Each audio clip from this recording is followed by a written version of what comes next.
ہوا بازی کی دنیا میں کچھ حادثے صرف اعداد و شمار نہیں ہوتے، وہ ایک معمہ بن جاتے ہیں۔ آج ہم ایک ایسے ہی سانحے کی گتھی سلجھائیں گے، ایک تفتیش کار کی نظر سے۔ ہم اس سوال کا جواب ڈھونڈیں گے کہ ایک بالکل کامیاب لینڈنگ موت کا پیغام کیسے بن گئی۔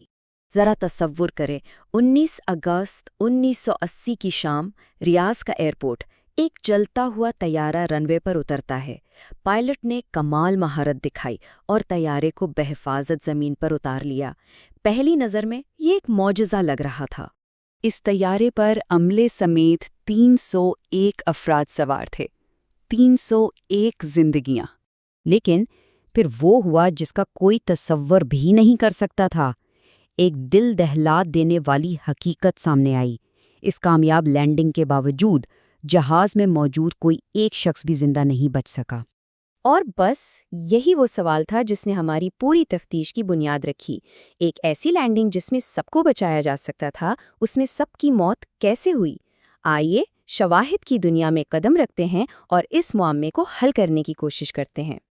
کسی بھی تفتیش کا پہلا اصول ہوتا ہے حقائق سے شروع کریں۔ تو آئیے سب سے پہلے یہ دیکھتے ہیں کہ آخر اس پرواز کے ساتھ ہوا کیا تھا۔ یہ تھی سعودی ایئر لائنز کی فلائٹ 163۔ روٹ تھا کراچی سے جدہ، ریاض میں ایک سٹاپ کے ساتھ۔ طیارے پر مختلف ملکوں کے شہری سوار تھے اور سب کچھ بالکل معمول کے مطابق چل رہا تھا۔ لیکن پھر اڑان کے کچھ ہی دیر بعد ایک ایسی چیز ہوئی جس نے سب کچھ بدل کر رکھ دیا۔ بلیک باکس کی ریکارڈنگ سے ہمیں ان نازک لمحات کی پوری کہانی ملتی ہے۔ ریاض سے اڑان بھرنے کے ٹھیک 7 منٹ بعد کارگو کمپارٹمنٹ میں دھوئیں کا الارم بج اٹھا، لیکن حیران کن طور پر الارم بجنے اور پائلٹ کے واپس مڑنے کے فیصلے کے درمیان تقریباً 5 منٹ گزر گئے۔ تفتیش میں یہ 5 منٹ بہت بہت اہم ثابت ہوئے۔ تو سوال یہ تھا کہ آگ اتنی تیزی سے پھیلی کیسے؟ ہماری تفتیش میں طیارے کے ڈیزائن کی ایک بہت بڑی خامی سامنے آئی۔ اس کا کارگو کمپارٹمنٹ C3 اتنا بڑا تھا کہ اس میں موجود آکسیجن نے آگ بجھانے کے بجائے اسے مزید بھڑکا دیا۔ جب ہم نے تمام شواہد کو ایک ساتھ جوڑا تو ایک بات بالکل واضح ہو گئی۔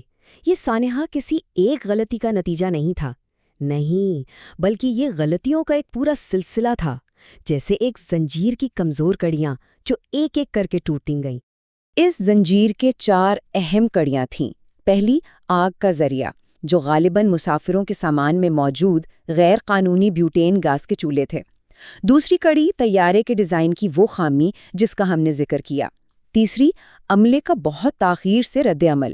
اور چوتھی اور شاید سب سے اہم، عملے کی تربیت میں کمی۔ ہر غلطی نے اگلی غلطی کو مزید مہلک بنا دیا۔ ہماری تفتیشی رپورٹ کا یہ ایک جملہ کاکپٹ کے اندر کی صورتحال کو شاید بہترین طریقے سے بیان کرتا ہے۔ ایسا لگتا تھا کہ عملہ سمجھ چکا تھا کہ حالات ان کے قابو سے باہر ہو چکے ہیں۔ اب ہم آتے ہیں تفتیش کے سب سے حیران کن اور پریشان کن حصے کی طرف، یعنی طیارے کے بحفاظت زمین پر اترنے کے بعد کیا ہوا۔ طیارہ شام 6:36 پر لینڈ ہوا۔ اس وقت تک سب کو بچایا جا سکتا تھا، لیکن پھر ناقابل یقین واقعات کا ایک سلسلہ شروع ہوا۔ کپتان نے مسافروں کو اپنی سیٹوں پر بیٹھے رہنے کا حکم دیا۔ طیارے کے انجن بند نہیں کیے گئے، جس کی وجہ سے ریسکیو ٹیمیں قریب نہیں آ سکیں۔ دروازے کھولنے میں پورے 29 منٹ لگ گئے۔ دیکھیں، کسی بھی ہنگامی صورتحال میں پروٹوکول بالکل صاف ہوتا ہے، فوری انجن بند کریں اور انخلا شروع کریں۔ لیکن یہاں کیا ہوا؟ انجن چلتے رہے، مسافروں کو خاموش رہنے کو کہا گیا اور دروازے بند رہے۔ یہ پروٹوکول کی مکمل اور تباہ کن ناکامی تھی۔ اور ہماری فورینزک رپورٹ کا نتیجہ وہ سب سے زیادہ دل دہلا دینے والا تھا۔ کوئی بھی شخص آگ سے نہیں جلا تھا۔ تمام 301 اموات لینڈنگ کے بعد ہونے والی تاخیر کی وجہ سے زہریلے دھوئیں میں دم گھٹنے سے ہوئی تھیں۔ کسی بھی تفتیش کا اصل مقصد صرف یہ جاننا نہیں ہوتا کہ کیا ہوا، بلکہ یہ سیکھنا ہوتا ہے کہ ایسا دوبارہ کبھی نہ ہو۔ مستقبل کو محفوظ بنانا ہوتا ہے۔ اور اس آنے سے واقعی بہت کچھ سیکھا گیا۔ اس تفتیش کے بعد دنیا بھر میں ہوابازی کے حفاظتی نظام میں بڑی تبدیلیاں لائی گئیں۔ عملے کی تربیت کے معیار بدلے گئے، طیاروں کے ڈیزائن بہتر کیے گئے اور سامان کی جانچ پڑتال کے قوانین سخت کر دیے گئے۔ آج بھی فلائٹ 163 کا واقعہ پائلٹ کی تربیت کا ایک لازمی حصہ ہے۔ آخر میں یہ سانحہ ہمیں ایک بہت بڑا اور اہم سبق سکھاتا ہے، اور وہ یہ ہے کہ ٹیکنالوجی کتنی ہی جدید کیوں نہ ہو جائے، حفاظت کی اصل ضمانت انسان کے بروقت فیصلے، مؤثر رابطے اور درست رد عمل میں ہی ہے۔